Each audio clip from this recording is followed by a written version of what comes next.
Welcome back to the Kaiser Report. I'm Max Kaiser. Time now to go to sunny Los Angeles and speak with Mike Maloney of goldsilver.com and protectandsurvive.com, where I'll be speaking next week in London. Mike, welcome to the Kaiser Report. How you doing there, Max? Fantastic. Mike Maloney, across Europe, member nations are being urged to use their gold reserves to collateralize euro bonds. What are your thoughts on what role gold will play in the final resolution of our global debt crisis? See, all that gold was originally owned by the people. That was the people's gold. The central banks got it all, and now it's going to get transferred out of the central banks to somewhere. Gold used to back the currencies. Why is it now being used in repayment of debt? I think it's the worst thing that could possibly happen, Max.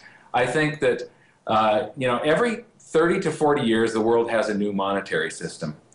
And before World War I, for most countries, they had a certain amount of gold at the Treasury, and they issued an equivalent amount of notes in circulation, a certain amount of units of currency that matched the number of units of gold that they had. Then World War I happened. The countries in Europe all stopped redemption rights. You could no longer turn in your currency and request gold.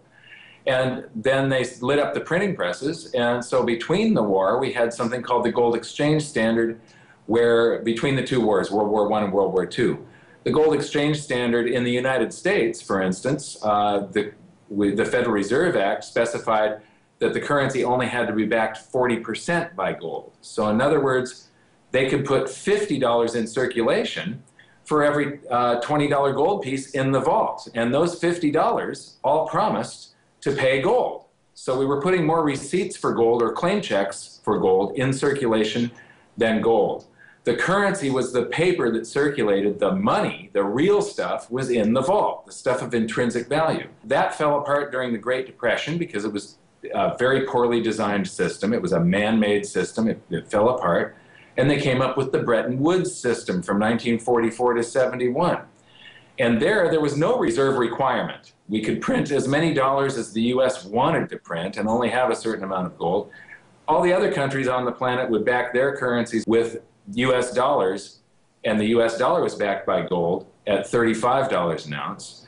And then Nixon stopped the convertibility into gold in 1971, and the world has been on a dollar standard since then. So we've gone on baby steps from gold to partial gold backing to less gold backing to no gold backing, where currencies are all backed by IOUs, bonds. Well, every 30 to 40 years, this falls apart. Now we got to go back to something from nothing. If the central banks are going to use their gold to back debt, what are they going to have left when the world monetary system sees this next shift? I think the countries that do that are going to end up being broke, and the countries that still have some gold are going to end up being very rich. Right. Now, China's, they're massively importing gold, and it seems to be a bit of a wealth transfer going on from the west to the east. Would you concur with that? What are your thoughts? Absolutely. This is part of something called the 500-year east-west cycle. Every 500 years, roughly, prosperity and technological advancements shift from the east to the west and vice versa. A lot of people don't believe in the 500-year cycle. Some do. I just say that people can feel it happening today, and wealth is being transferred that direction. In regards to gold, for years, Western central banks were suppressing the price of gold by selling it into the market. Now, we've got, the past couple of years, central banks are net buyers of gold. This is a huge game changer. I wrote an article a long time ago, When One Country Blinks. That is happening right now. Countries are they're in a showdown, and countries are starting to blink. Venezuela asking for their gold. When the rush happens, I think you're going to see gold be going like this and this and this, and then suddenly, bam, there could be gap up days where you see the price of gold go up 30% or even double. You wake up in the morning, the price is double what it was last night.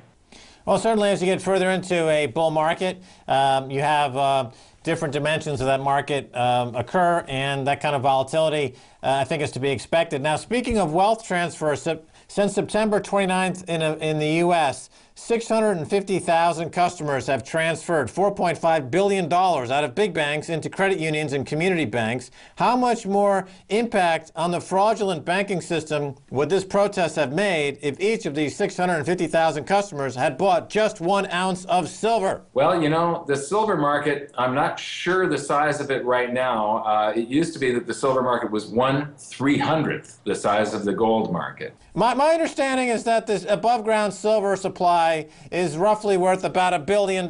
So here you have 650,000 people. If they each bought 1 ounce at this type of a level, they would have probably tripled the price of silver. Yeah, you'd have $200 silver or $150 silver, something like that. And would that have made a huge impact on the psychology of this market? Yes, it would. I've been saying since 2002, $100 silver is an absolute no-brainer. And I'll tell you, when silver was $4.30 an ounce, $4.50, $5 an ounce, people thought I was a lunatic. And now that it has already hit $48 an ounce and then done a pullback, they're going, well, maybe he's not a lunatic. Now it only takes tripling of silver. Well, silver was $50 back in 1980.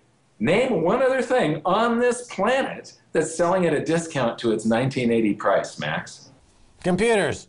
But, of course, that's another story. That's a good one. You got me there. Due to hedonic adjustments, that cheapening of the central processing unit of a computer is considered to be deflationary in the mix that the government reports. Therefore, the price of food and energy, the fact that they're going up, don't pay any attention to that. But speaking of fraud, what are your thoughts on the CME Group and MF Global story? Does this story have any significance for someone who may be invested in gold and silver via the paper market? MF Global, of course, was caught stealing customer money. It's all going to have an impact, but I consider all of the things that are currently going on short-term noise in the big picture, the big scheme of things.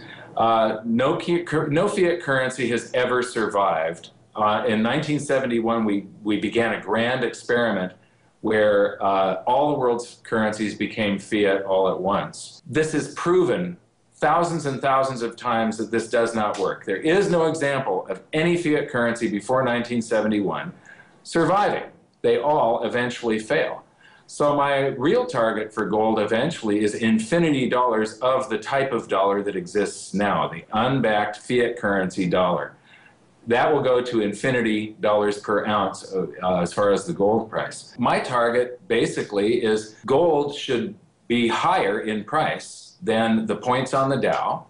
It should take 50 ounces or less probably this time around for gold to buy a single family median price home in the United States. So per ounce, 1/50th of a single family median price home or 1 share of the Dow. That's my price for gold. All of the things, they're all going to have an impact, but it's just one of the little jags on the way up to infinity.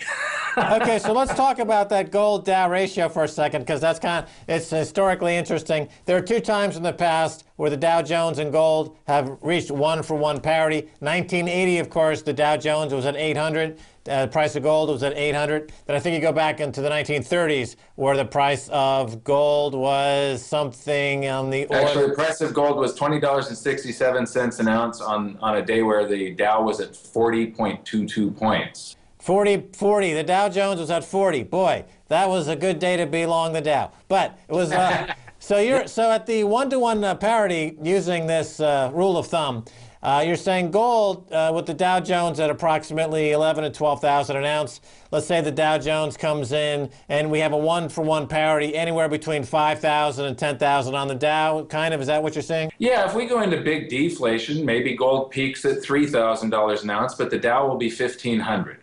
I believe you're going to see a day where gold will be double the points of the Dow, simply because if you look at the Dow-gold ratio, it goes into a bubble and then it overshoots to the opposite extreme. It goes into a bigger bubble, overshoots further to the other side, and then we went into the biggest bubble in history recently, and it's reverting now. It's down to about 7 ounces of gold for the Dow, or in other words, gold's price is 1/7 of the Dow.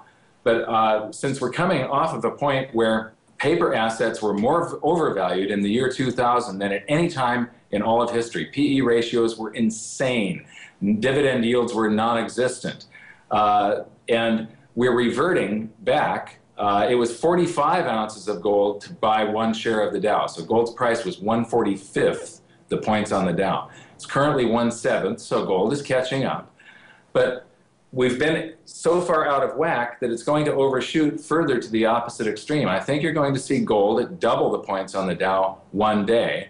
I think a target of equal is a very sane target. That's normal. But if we go into a deflation, you could see gold at 3,000 and the Dow at 3,000 or even 1,500 if it goes to double the points of the Dow.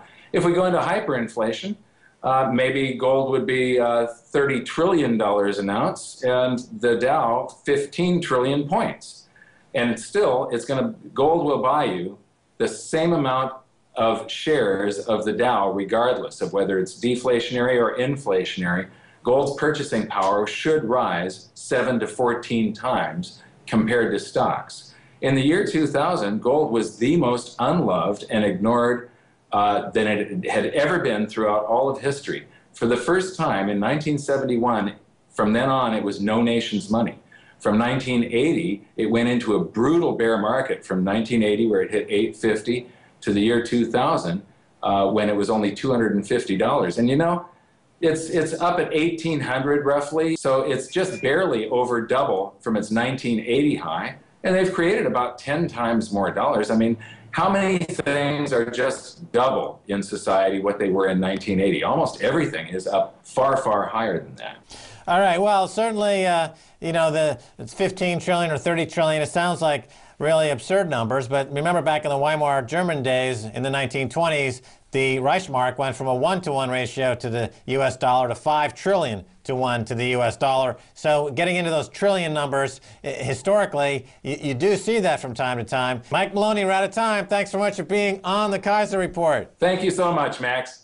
All right, and that's going to do it for this edition of the Keiser Report with me, Max Keiser, and Stacy Herbert. I want to thank my guest, Mike Maloney. He's on Twitter at Mike_Maloney.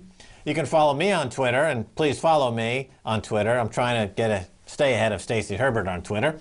And you can send me an email right here at keiserreport@rttv.ru. Until next time, this is Max Keiser saying bye, y'all.